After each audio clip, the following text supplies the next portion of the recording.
C'est après les attentats du 11 septembre 2001 et les guerres en Afghanistan et en Irak que le grand public découvre Guantanamo, une prison militaire américaine hors sol, basée sur l'île de Cuba et donc sur un territoire qui échappe au système judiciaire américain. C'est là toute la subtilité de ce centre de détention et c'est ce qui explique en grande partie les dérives de Guantanamo où la torture a été pratiquée.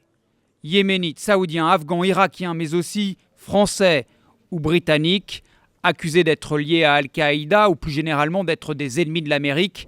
En tout, 800 détenus sont passés par cette prison. Mais aussi incroyable que cela puisse paraître, sur ces 800 détenus, seulement 8 ont été finalement condamnés. Les autres ont été transférés ou libérés. Restent aujourd'hui dans les geôles de Guantanamo 91 prisonniers.